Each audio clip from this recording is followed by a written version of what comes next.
Adani group और गौतम अडानी को आज कौन नहीं जानता। भारत के दूसरे सबसे रईस इंसान जिनके पास देश के सरकारी और प्राइवेट प्रोजेक्ट अडानी ग्रुप के पास ही है। लेकिन आज हम बात करेंगे अडानी का वह प्रोजेक्ट जो उनके सबसे करीब है, जो एक वक्त के लिए बंद हो गया था और सभी को लगने लगा था कि यह अब शायद ही शुरू होगा। एक ऐसी प्रोजेक्ट जिसने अडानी ही नहीं बल्कि हजारों लोग प्रभावित हुए थे। हम बात कर रहे हिमाचल में चल रहे उनके सीमेंट प्रोजेक्ट की। दरअसल हिमाचल प्रदेश के सोलन जिले के दरलाहघाट इलाके में पिछले 3 दशक से चल रहे एक बड़े सीमेंट प्लांट को 15 दिसंबर 2022 को अचानक बंद कर दिया गया। बता दें कि ये सीमेंट प्लांट पिछले 3 दशकों से चल रहा था, जिसके बाद से अडानी ग्रुप ने सितंबर 2022 में एक्वायर कर लिया था। साथ ही कंपनी ने उस वक्त बिलासपुर जिले में चल रहे एक और सीमेंट प्लांट बरमाना में खरीद लिया था। लेकिन हुआ ये, इस प्लांट को एक्वायर करने के 2 मंथ बाद ही कंपनी ने कहा कि दोनों फैक्ट्रियों से माल ढुलाई के लिए जो कीमत चुकानी पड़ती थी, उसकी वजह से उन्हें काफी नुकसान उठाना पड़ रहा है और इसी वजह से उन्होंने दोनों फैक्ट्रियों को बंद करने का फैसला लिया था। अब ये तो था सीमेंट प्लांट को एक्वायर और बंद करने का प्रोसेस, लेकिन इससे वहाँ के लोगों में क्या इम्पैक्ट पड़ा जानना बहुत जरूरी है, क्योंकि पिछले 30 साल से चल रहे सीमेंट के प्लांट को एक्वायर करके बंद कर देना वहाँ के लोगों के जीवन रेखा छीन लेने जैसा था। जब ये सीमेंट प्लांट बंद हुआ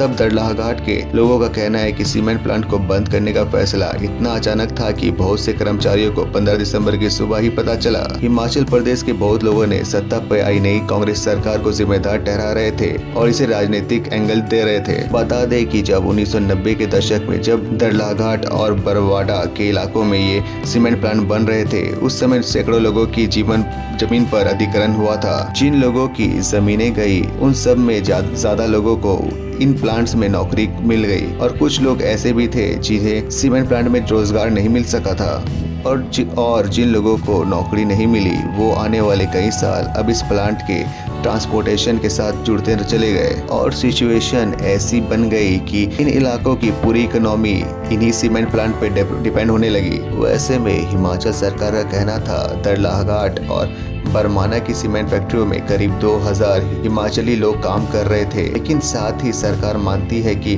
फैक्ट्रियों से बंद होने से जिन लोगों पे उनका बुरा इम्पैक्ट हुआ है, उनमें बहुत बड़ी संख्या उन स्थायी लोगों की है जिनके करीब 10,000 ट्रक इन फैक्ट्रियों से जुड़े हुए थे और इन हजारों ट्रकों की वजह से इन इलाकों में बहुत ढाबे, ट्रकों के स्पेयर पार्ट बेचने वाले दुकानें और ट्रकों की मरम्मत करने वाले गैराज भी चल रहे थे और इनमें हजारों लोग काम कर रहे थे। प्लांट के बंद होने से काफी चिंताएं लोगों में आई कि अब वह क्या करेंगे, क्योंकि उनकी जमा पूंजी उन्होंने ट्रक पे ही खत्म कर दी थी। तो जान लेते हैं विवाद की वजह क्या है। तो हुआ ये कि फैक्ट्रियों के बंद होने से पहले माल ढुलाई के लिए ट्रक ऑपरेटर पहाड़ी इलाकों में 10.58 रुपए प्रति टन प्रति किलोमीटर लिया करते थे और मैदानी इलाकों में 5.29 रुपए प्रति किलोमीटर दर से लिया करते थे। इसमें अडानी ग्रुप का कहना था पहाड़ी इलाकों में इस लागत को घटाकर 6 रुपए प्रति टन किलोमीटर कर देना चाहिए, क्योंकि अडानी ग्रुप का कहना था गगल और दाड़ला में उनके प्लांट काफी समय से घाटे में चल रहे हैं। इस विवाद के चलते